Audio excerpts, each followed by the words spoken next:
اب جو تھے کفار مکہ تھے، حضور صلی اللہ علیہ وسلم کی رسالت کا بڑی شدت کے ساتھ انکار کر رہے تھے اور کہتے تھے کہ قرآن اپنے پاس سے گھڑ کر بیان کر رہے ہیں، اس لیے قرآن کی قسم کھا کے فرمایا کہ تم یقیناً رسولوں میں سے ہو، اور قرآن کی صفت حکیم بیان کرنے کا مطلب یہ ہے کہ آپ صلی اللہ علیہ وسلم کے نبی ہونے کا کھلا ثبوت یہ قرآن ہے جو سراسر حکمت سے لبریز ہے، اور اس بات کی شہادت دے رہا ہے کہ جو شخص اس کو پیش کر رہا ہے وہ یقیناً اللہ کا رسول ہے، کوئی انسان ایسا کلام بیان نہیں کر سکتا۔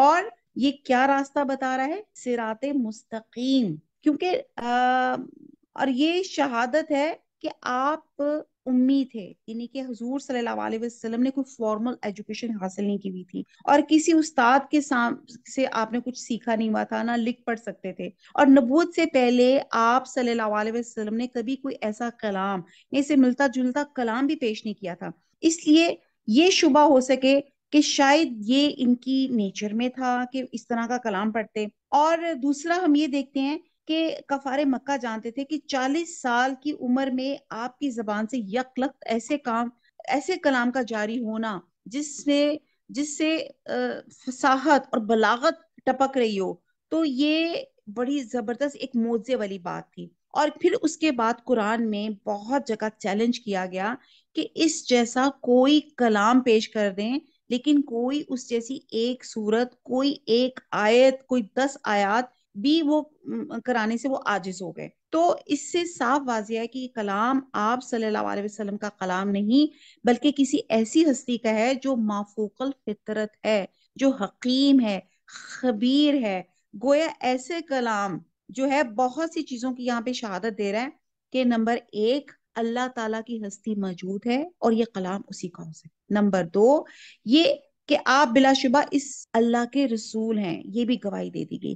اور ان دونوں باتوں کا لازمی نتیجہ کیا نکلتا ہے جو آیت نمبر 4 ہے، کہ وہی انسانیت کے لیے سیدھی راہ ہو سکتی ہے، اس میں نہ افراط ہے اور نہ تفریط ہے، اور اس میں قریش مکہ کے ہر قسم کے شکوک اور شبہات جو تھے وہ باطل ہو گئے، جب وہ یہ کہتے تھے کہ یہ نعوذ باللہ انہوں نے خود ہی گھڑ لیا، یا نعوذ باللہ یہ اللہ پہ جھوٹ باندھ رہے تھے، اور کبھی کہتے تھے اسے کوئی دوسرا آدمی سکھا کے چلا جاتا ہے۔ تو بہرحال یہ ابھی ہم نے پہلی 4 آیات پڑھی۔ اب یہ کون بتائے گا ہم کس راستے پہ ہیں؟ صرف اور صرف قرآن بتا سکتا ہے۔ لوگوں سے فتویٰ نہ لیں، اور اگر ہم نے سرخرو ہونا ہے، جنت کو پانا ہے، تو اس قرآن اور سنت ہی کو پکڑنا ہے جو ہمیں اللہ صراط مستقیم سیدھی راہ پر لے جائے گا انشاءاللہ تعالی۔ آمین۔ دعا بھی کر لیتے ہیں یہیں پہ، اہدنا الصراط المستقیم، اہدنا الصراط المستقیم، اہدنا الصراط المستقیم۔